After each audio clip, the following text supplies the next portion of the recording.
sermon and take up a collection. I'll do it. But it really, I don't know whether you, I mean, that was deep. And it was well done. It was almost too true to be entertaining. And yet, facing up to the truths of our lives, like we try to do every day here, is the only way we will overcome any and all of the difficulties. I was saying, I really came here today because of the swim team.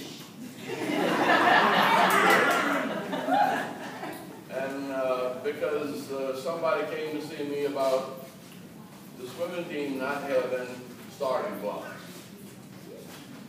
And I said, well, I'll do anything I can to help get starting blocks.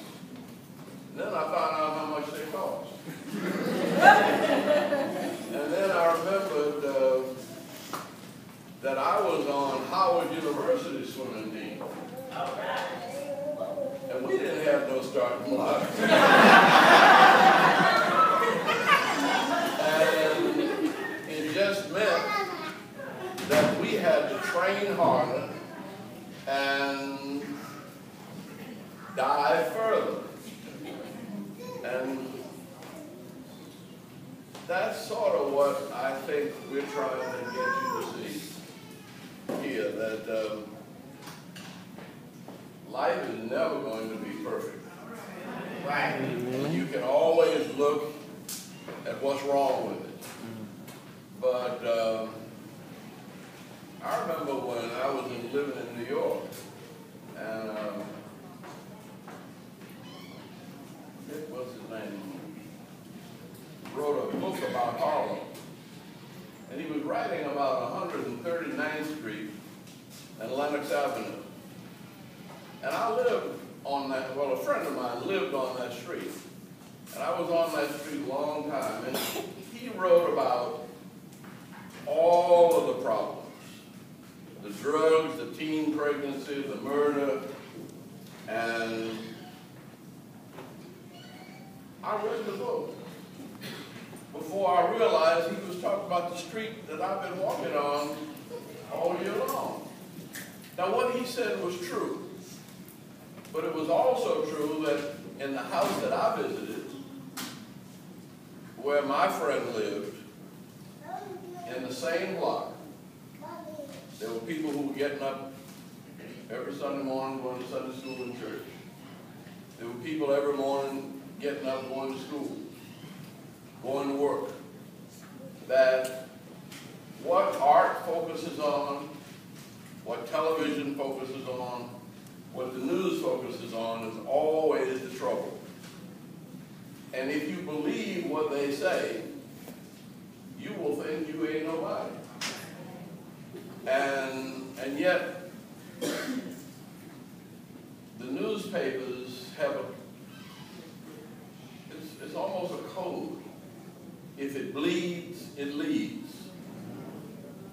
Now, I was sitting here thinking, this is where we should have had every newspaper, every television set should have seen what these young people were doing. And yet they will never report that.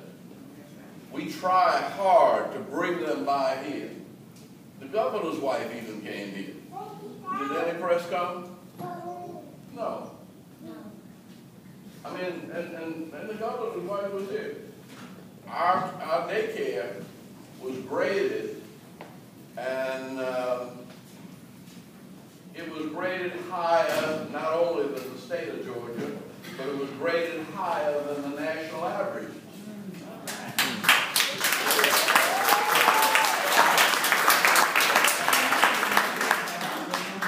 And I don't know what our teachers are doing, but they're doing good for my grandchildren, and I'm happy. And they're doing good to all of the other little children here. Now, it might it doesn't have to appear in the papers. But we have to know it. And we have to appreciate the good that is happening in our midst. And rather than complain about what's wrong, let's celebrate what's good.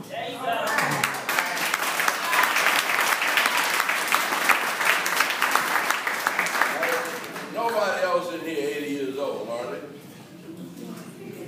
But some of you might be close. Or maybe your life has been, oh, all right. You will remember this. Way back in the war, the Second World War, there was a group called the Andrews Sisters. Anybody hear them? Yeah. Okay, now, they had a song that I still like.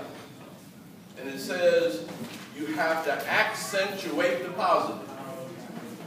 Eliminate the negative. Latch on to the affirmative. Don't mess with Mr. In-Between. To illustrate my last remark, Jonah in the whale, Noah in the ark. What did they do when everything got too bad? They had to accentuate the positive. Eliminate the negative. Latch on to the affirmative. And don't mess with Mr. In-Between. Can I get an amen? Amen. Okay,